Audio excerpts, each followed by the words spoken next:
when you get involved in Satanism, eventually it becomes very real. Then it's not just Satan represents, then it becomes actual demonic activities at ritual, actual pacts with the devil, having to do certain things to climb the hierarchy within Satanism. So because I had the encounter I did, there was like no choice for me. With Jesus, to follow Christ. There was just like, because of what I found through that experience. Two former satanic leaders expose what it's like to be in a satanic group and all the terrible things that go on. He was a satanic leader in Africa, and he exposes all the dark things that are going on in this world. And I'm going to be giving my commentary all the way through. This is crazy stuff. What we need to understand is that those statements are written in that way specifically to appeal to a certain type of person. So if you read those statements, imagine yourself being rejected, broken, hurt by religion, and this gives you this thing, but this is what Satanism represents and what you're going to get through it. Yeah. It doesn't tell you, though, that when you get involved in Satanism, eventually it becomes very real. Then it's not just Satan represents, then it becomes actual demonic activities at ritual, actual pacts with the devil, having to do certain things to climb the hierarchy within Satanism. So it doesn't say that, and that's why so many people are pulled into it. And again, like Audrey said earlier, we didn't actually realize, especially in South Africa, how many Satanists there were until people started contacting us and wanting to join, you know, because I think the original vision for that organization was also to connect people, you know, with each other, because so many people were practicing in covens around South Africa, and I know around the world. I never met many people around from abroad, but so many people were already practicing this for years, not knowing there's actually another coven in the same that there's city. other groups. So I think part of it was to actually connect people And as well. conglomerate it almost. To make it have, a network. Yes. And I think you said there was 12,000 members roughly, hey? Online members, like in terms of like on paper. Yeah. But there's way more. Yeah, no, There's a lot definitely. more. Yeah, we just stopped at one stage for different reasons, you know, taking new people on. But that was where it was capped, where it became this. I think that was in the time where things became a bit, you know, I don't know how. Real. Yeah. And yeah, there was a lot of politics at that stage. This was just before I left, but we kind of decided, without even actually telling each other at that time, that we're just not going to Take members anymore. take members in, but also we're not going to, looking for a recruit. Yeah. We're going to stop with the recruitment of it. And did you guys, so like when someone becomes a member, right? They sign up, and I'm not sure if we've spoken about this, but is there a fee they have to pay? There's no fee. No, there wasn't at that time. So how does the church, because I know... At that time, yeah, they get you in and then they steal all your money and resources. Very fortunate. But the devil promises a lot of things. He promises fame, wealth, power, and he might give you a little taste of it. But it only leaves you less satisfied, more depressed. All these things that this world you think has to offer doesn't. It falls short. like Christianity and, for example, like Judaism. I know with Judaism, a lot of people give money to the shul, you know, Yes. to keep it going. People in church give tithe, Yes. right? So what is there in Satanism? So How did you guys keep it running? Okay, Yeah. so there's two things. So there's Satanism, and then there was the organization, and obviously they were part of each other. But in Satanism in general, if you want to put it that way, so every coven has a high priest or high priestess, and then every coven belongs to a bigger, if you want to call it the grotto, that's actually the right term. So let's say in an area, so let's just take the northern suburbs of Cape Town. So the northern suburbs of Cape Town, for instance, has 17 covens, but they have a grotto. So a grotto is, if you want to see it as the umbrella for the groups of covens, and twice a year at the high days, the grotto will meet, like the whole group. The covens will still meet once a month. So the high priest can put charges and fines and fees on members. So if a high priest tells you, I need 30,000 rand this month to pay rent or do whatever, it is the responsibility of the members in that coven to actually make sure, and then from there. Wow, that's cool. So the high priest could literally demand anything and they have to pay, or else. I wonder what would be the consequences for not paying. That's a question I would ask for sure. Up to the grotto high priest. So that's how the money structure works. It's like a pyramid almost. I saw it always as like donations that's made. Yes. It's And- people are donating. Yeah. Yes, and then we at that time also implemented kind of a similar structure where there was no membership fees, but people could donate if they felt like it. But obviously, people were also emotionally blackmailed, and that's how they did. And then there was 2 people that was in the group of original co-founders that funded a lot of it because they were that passionate about it. Yeah, they were just that passionate in the sense of like wanting to grow it and for it to be bigger and for it to be recognized that this is here and this is legitimate, you know, in that sense. And they were willing to just like put a lot of finance into it to make it happen. And were you guys making a lot of money through this, or? Well, today I can say that was a lot of money that I got when I was involved. I saw the other day there was a post made. Sorry, it's actually hilarious, but there was a post made by someone, and they said that one of the reasons I left Satanism was for the money because I'm going to make more money in Christianity. I saw a lot of that, yeah. And I was like, okay, so. There's absolutely, like, you can't even compare it. If it was about money, I would have stayed in Satanism, definitely. That's crazy. I wonder how much money he's making, though. I mean, yeah, he came out and left. He left Satanism because of the love of Jesus Christ that overwhelmed his life. And I think it's just amazing. But now, I wonder how much money he made. And I would have carried on doing readings and things like that because just from my if you want to call it my psychic business or my practice, I made 80K more or less a month, and that was matched as well by the Satanic Church. Oh, 80K a month from psychic readings. No wonder. I mean, even in the Bible, the slave girl was reading, telling people's fortunes and future, and when Paul casted out the demon out of her, she wasn't able to do any of the readings, and everyone got upset because you make a lot of money. That's crazy. Keep me. So you were doing really well. I was doing. Yeah, do you understand? Just to give you an indication. Yeah. So, because I did see a lot of people saying that one of the reasons you left Satanism was because they think that you ran out of people to fleece.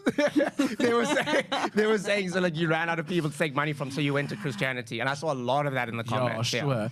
So I think what people didn't see behind the scenes is like, yes, he might have done well financially, money-wise that way, but when he left, not only did he lose his full salary, he lost his house, he lost his car, he had to give everything up basically because everything was given to him by the church in that sense. So when he left, he walked out and he had nothing. And I don't think that is a decision that is likely made in that sense. Well, it's another control element as well to control. I think at the time when he made it, it was almost a no-brainer. But up until that time, yes, because the thing is, and I've spoken about my encounter many times, so we're not gonna, but because I had the encounter I did, there was like no choice for me with Jesus, to follow Christ. There was just like, because of what I found through that experience. So the thing about money never became, like a issue, or I didn't consider how this would even impact my life financially, because it wasn't about money at all. Wow. That is an amazing testimony to the power of Christ and all the amazing things that God can do in your life. God is real, and he does transform, and he does make a difference in people's lives. So praise God for that. And yeah, during that time, he's probably thinking, oh, I just got to get out of this satanic place no matter what. I don't have to think about my finances right now. But 80K a month is pretty awesome. And I can definitely tell you today, if it was about money, I wouldn't be doing what I'm doing now, because I am literally living off people donating as they feel. Like even the services I offer today, the ministry I'm involved in, there's no fixed fee. People give as they can and when they can, because I don't want money to limit people from actually getting help. So I think if it was just about money, I would have probably just stayed and winged it and faked it, because that was also an option that was an option that they presented to me at the time. It's But like, that even though you don't believe in it anymore, you can just you can Yes. stay as the face, and we What? still will give you money, and you just don't have to come to rituals anymore if you don't want to. But don't make a scene and don't announce that you're actually leaving Satanism, and we will still do that. So, like I said, if it was really That's about money, crazy. I would have obviously done that. Yeah. And so you became involved, you guys become the leaders or the faces, right, of the Satanic Church in South Africa. And things seem to be going well at the beginning. When did, for you, things start to turn? When did you go, this isn't what I thought it was? I'm going to let you answer that. Yes, no, of course. So I think initially when that phone call came through, and this guy was confirming to us with all this stuff that was happening, that I thought, in a way, I was like, you are pranking me. I don't. What was this phone call? It was after a radio interview we did, and someone phoned us, and he's like, welcome, brother. He said that to Rian, like, welcome, brother. I've been in Satanism for 20 years. It's so nice to have you here. And I was like, what is this? And he was like, you are painting such a beautiful picture for us to hide behind, because you and I both know everything you just said is lies. And and we do all those rituals that you just said is not happening. Like what? So I think a lot of You it, did mention some of it last time, yeah. Yeah, I think at that stage, I thought literally this guy was joking. But now looking back, I think, and from what Rian's also told me, is that there was people who were really into like animal sacrifice and, drinking blood and like those type of things that unfortunately does happen, And I think, like, I literally just thought he was pranking us at this point. And then later on, Rian was like, no, this was serious. This was serious. And I was like, no, that can't be. Like, I'm like so gullible at this stage. Like, looking back, I'm like, how are you that stupid and that gullible? Wow.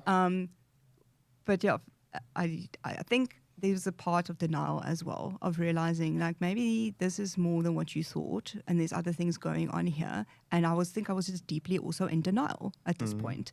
But that was about, I think it was like May or June of 2020. Yes. It was early days. And then we got to, I'll never forget this, was like October. At this stage, we've had to bring on, the responsibility eventually laid on us to bring on people to help because it was just too much.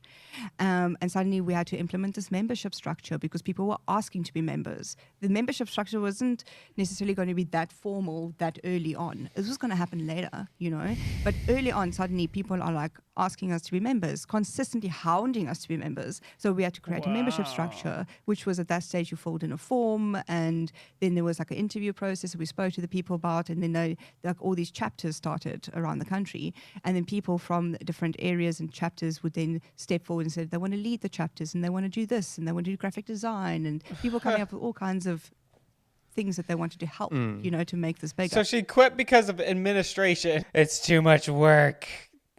I need to hire an assistant. I can't do this all on my own. I'm just kidding. And so at this stage we had, I think one of the other big chapters was the Gauteng chapter. And that was led by someone there who initially we thought was going to be a really good fit because he had a good education and he knew a lot of things. Is this the friendly Satanist? Yes. And, and we thought this was really going to work quite well. And then the chapter that he was running wanted to start like a WhatsApp group. And initially we were like, okay, if you guys want to do that, like we're not going to be running it. Like you are an independent chapter, you need to do that. And then certain conversations about that WhatsApp group came forwards. And I looked at this stuff, and what they were sharing is they were sharing what they said was a thami. So a thami is like a ritual dagger. And in the occult, it is used to direct energy. But in this scenario, the images I saw, I didn't immediately think this was an infamy. I thought these were actual weapons, And at the same time of all of that coming out, I had a miscarriage, which I still think today was in a way that God was literally just showing me this is wrong right now, And I just came out of hospital, and there was this, like the next day I had to be in the church office, and we had to have a big meeting about it. And the consensus came that we had to have a video call with the leader of that chapter and explain that you can't do this, you can't post stuff like this and make it that public, Wow. So they were posting some weird weaponized things. I don't understand what that is, but can you comment down below what this Satanist is? And the feedback we got in that time was, in this video call, was just basically like, this is not such a big deal, And I was just like, no, there's something wrong here. This is a big deal. Why do you have these weapons? Why do you have these tools? This is not right, guys. And I think having just had a miscarriage at that time as well, you're obviously more emotional, and you start to look at things very differently as well. And I just realized that something is very wrong here, and not just with the content that was shared, but with their reaction of, this isn't a big deal.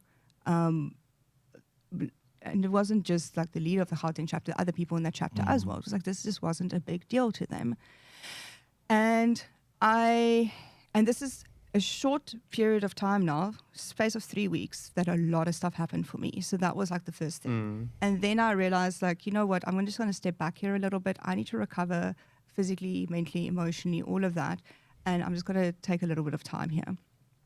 Then it was like that.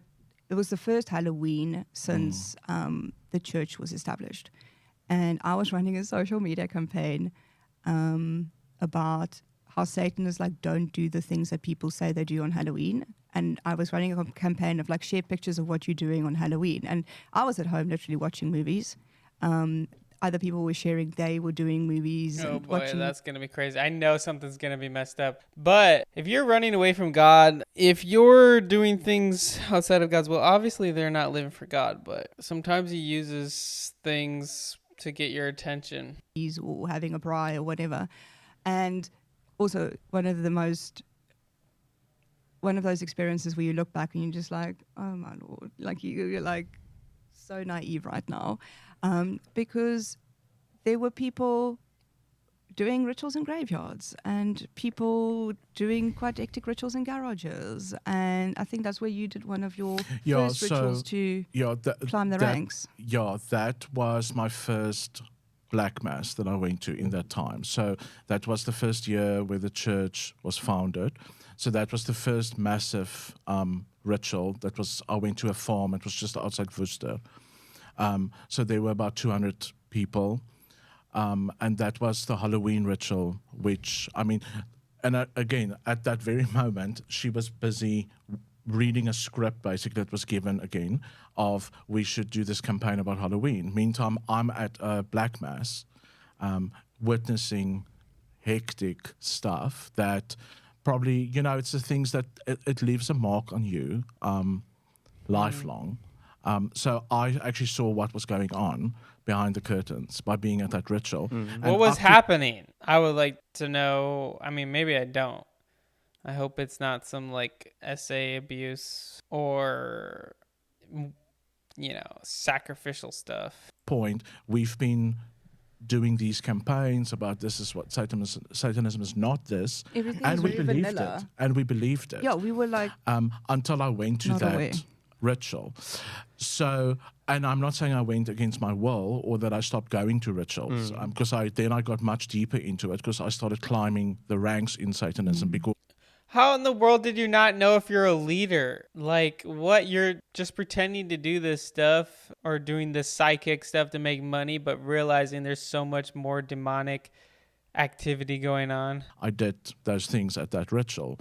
But I don't think that half the people who came to that Halloween ritual of 2020 knew what they were getting into. Are you allowed to talk more about it, or? Yes. What would you like to know? What kind of rituals were they doing? So it was mostly animal sacrifices. I didn't witness any human sacrifice in the whole time that I was involved with Satanism, but I knew other people were doing it because I remember you said last time. Okay, but yeah, so I like to always just speak from experience because I can't say I've heard. Therefore, it is. Some people were also saying, and sorry to interrupt, but they were saying that you, as the leader, right? Because you were saying that you heard about human sacrifices that were happening, but you said you never saw them or witnessed them, and they said. That doesn't make sense because as the leader, how could you not have seen? But I was. I'm asking it from there. Yeah, sure. Yeah. But I was never a high priest or a priest in Satanism, so I wasn't the leader in terms of like I am the leader of the Satanists, and I never claimed to be that. Then what I are was the leader of an organization in terms of the face, etc. So there's many satanic rituals happening all the time.